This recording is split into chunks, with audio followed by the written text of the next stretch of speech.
Have you ever had such a great experience with a game that as soon as you roll the credits, you say to yourself, wow, I wish I could play that all over again. I wish I could forget it and just experience that game one more time? Well, chances are your answer is yes. And like you, I've played so many great games over the last 30 years that there's a few key games that I wish I could just totally forget and play again for the very first time. So in today's video, I'm going to be discussing some games that I have just loved so much that I wish I could totally forget and re-experience all over again. So I'm going to be deep diving on the games and some of my personal stories attached to them as well, if you guys are interested in that kind of thing. As always, before we get to that, don't forget to like and subscribe and leave a comment down below. Let me know some of your games you wish you could forget, and I would love to know the reasons why, or maybe some nostalgic stories attached to them. I really do love reading that kind of stuff. It's really fun. Anyway, with that aside, if you know anything about me, chances are you know this is an obvious pick for number one. Let's go.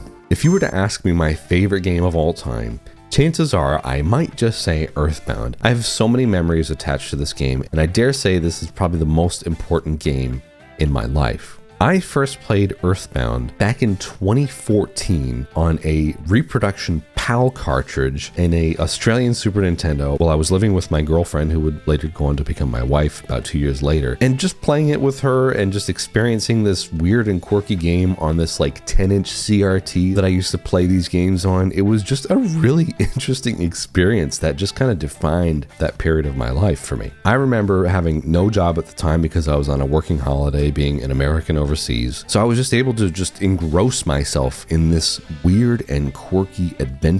And I found myself just really growing to love this game so much. I ended up buying the shirts. My wife bought me the Fan Gamer hat, which I still have now 10 years later, and I still do wear it occasionally. I have the toys, and I love the music so much that I actually did a Kickstarter back in 2021 for a tribute album called Boundless.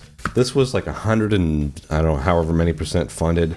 160 copies went out around the world, and this is a tribute album that I did myself. This was a really great experience, and this is all thanks to this random weird game, this random weird JRPG that came out in like 1994. Who would have thought that this would define my life in such a way? Aside from the personal anecdotes, I really love the gameplay of this game. I love the turn-based nature of the game. I love the Dragon Quest inspired battle system where you only see the enemy and not your party. It's a total one-of-one game that I just, you know what, you cannot find anywhere. A lot of people have tried to copy it, but it'll never be replicated. And I wish I could just forget it so I could do it all over again. Next up is Xenogears, and this is a game that I read, on forums and stuff like that before playing it. This is one of the best games of all time. This game is amazing. It's going to change the way you think. Then I finally played it, and I kind of dropped out after about 20 hours. I couldn't get into the story. I couldn't get into the battle system. I hit a wall with it, and I just kind of gave up. Fast forward to 2020. I mean, you guys lived through it. Chances are you know what was happening around that time. Well, during that time, I had actually also had a baby, and I was looking for games to play conveniently on my PlayStation Vita, just so I could play it and then quickly throw it into sleep mode if I needed to, if the baby was crying, something like that, being a responsible father that I am. So I figured, let's give Xenogears one more try. I'll check it out. And oh my goodness, I was absolutely glued to this game within the first hour. It just hit me at the right point in my life where I was looking to just attach myself to a long, interesting JRPG. And this game really does make you think. I just can't imagine my life without having played Xenogears. I often talk about this game, whether it's on this channel or on podcasts or anything else, or even just talking to people that I know, telling them that Xenogears is probably the game I wish I could experience again because it blew my mind that much. And the interesting thing about Xenogears, as you know if you've played the game, the whole Disc 2 thing, a lot of the story is just more or less told to you in a visual novel style because they couldn't finish the game properly. They ran out of money. So it's one of the biggest what ifs in JRPGs for me, just imagining what that game could have been like if they were able to tell the story in the way that they wanted to tell it. And it's one of the best brain food games out there as well. I mean, even going out of the context of the game, jumping on Reddit forums, learning more about the story and everything that was implied with that story. And that game will genuinely challenge the way that you see religion as well. I just really love this game. It's such a great food for thought game that is just going to open your eyes in more ways than one. And again, it's one great game that I just wish I could experience again for the first time. Total mind blower. Before we get to the next point, did you guys know that 84% of the people that watch my channel on the regular are not subscribed?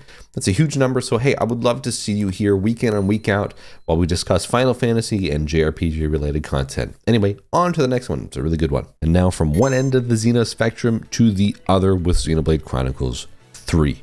Wow, this game is a 100% masterpiece in my opinion. This game came to me at a really great time after playing Xenoblade Chronicles Definitive Edition on the Switch. I tried to play Xenoblade Chronicles 2 after that just to kind of brush up on it, but that was a game that I really never liked for some reason. But Xenoblade Chronicles 3 had me hooked within the first maybe 10 minutes. The story of these two warring nations, the limited lifespan of these kids, and essentially trying to fight that is so good. It honestly has Final Fantasy X vibes, you know, trying to fight your fate and fight God and all that stuff. It honestly, this is one of those games where it is like challenge your fate, challenge God, challenge everything. It's a game that really makes you think. And speaking of Xenogears, there's a lot of Xenogears references here. It's amazing. But this is a game that I really, really love. The standout voice acting performance of pretty much everybody involved, but the voice actor of Noah, who's Harry McIntyre, fantastic voice actor. There's so many great scenes that just immerse you into the story in such a way that wouldn't be possible without these voice actors. And there's so many emotionally devastating moments in this game. If you've played Xenoblade Chronicles 3, you know exactly what I'm talking about with Chapter 5. Absolutely just rips your heart out. And I remember sitting there on the couch, it was probably after midnight, everybody's fast asleep in the house, and there I am, absolutely crying like a baby with the events that are happening here. And you know what? The best way to get me interested in a story, involved and immersed, whatever you want to call it, in a game is the emotional attachment. And I was already in when I had started Xenoblade Chronicles 3. But then this happens,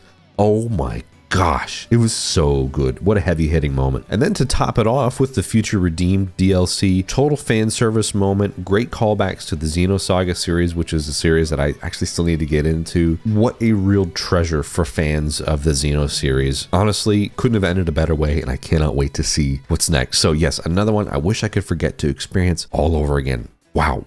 So many emotional moments in that game. Next up is going to be the newest one of the bunch here, which is Final Fantasy VII Rebirth. Now, I could have easily just have said remake, but you know what? I really liked remake, and I liked not knowing what was going to happen with Final Fantasy VII Rebirth. There was so much speculation online before this game came out. What are they going to change? What are they going to add? What's going to be new here? And what kind of things are going to be altered? You know, all that kind of rumor mill stuff. And I enjoy that just as much as anybody, but I also try and keep my expectations in check too. But very rarely do I play a game and say, wow, oh my gosh, I'm totally hooked into this game, into the story, into this world. And for me, it's a given. Final Fantasy VII, you know, like Earthbound, probably one of the most important games in my life. It's a game that made me fall in love with JRPGs. It changed the whole trajectory of probably who I am as a person. Maybe I'm over embellishing that, I don't know. If you love this game as much as I do, you know, chances are you probably agree with me. But seeing that transition from kind of like a more linear game that remake was to a more open world-ish kind of experience that Final Fantasy VII Rebirth is, this is the way forward for the Final Fantasy series if they're going to go this big AAA route for future games. The battle system is absolutely incredible. I loved all the stuff that they added, and you know, being able to experience some of these scenes that I remember as a kid, you know, like the whole dying scene. I mean, yes, some people get nitpicky about that, but you know, I'm grateful to see that for what it was. And of course, the whole ending sequence as well. Now, I'm not going to spoil that or get into any spoiler territory for that. I actually put up a video about that a couple of months ago, so if you want to know my thoughts, I'll leave a link in the description. But I love the whole anticipation of not knowing what was going to happen at the end. Are the events going to be altered, or are they going to be as they were? And again,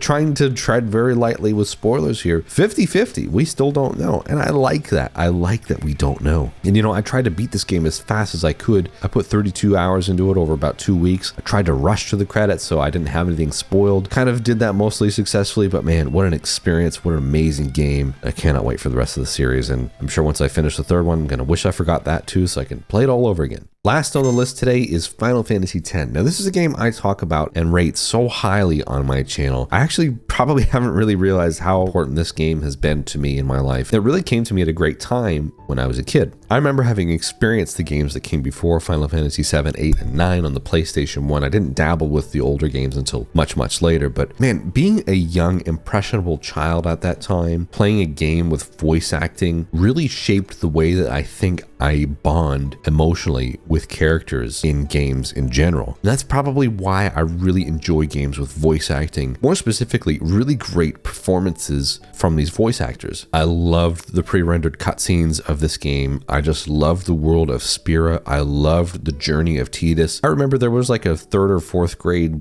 dance or something that I went to in school, and I really wanted to cosplay as Tidus. I remember begging my parents to try and find me a yellow vest or something comparable to that so I could dress as Tidus and go to this Halloween thing. I don't know. But I'm sure you know that as a kid, if you love something enough, you're probably going to want to dress up as it or cosplay it or whatever the kids are calling it these days and go wear it out in public. Man, I loved that game. I think it was the only game as well back in the early 2000s that I used to look up fan videos with with like Creed music superimposed over the cutscenes, like Arms Wide Open and stuff like that. Just really emotionally vibing in my room as like a young child. Again, I think this game is partially responsible for me being a sucker for like emotional love story, tragedies, all that kind of stuff. I don't know, this game like shaped the way that I feel. And that's why it's so important to me. And that's why I wish I could just forget it and live it all over again. So while I wish I could forget every great game that I played, there's just a handful of games that I have really truly loved and adored and appreciated over my last 31 years now on the planet. So let me know yours in the comments down below. Again, don't forget to like and subscribe, and we'll see you again on the next one. Thanks for watching.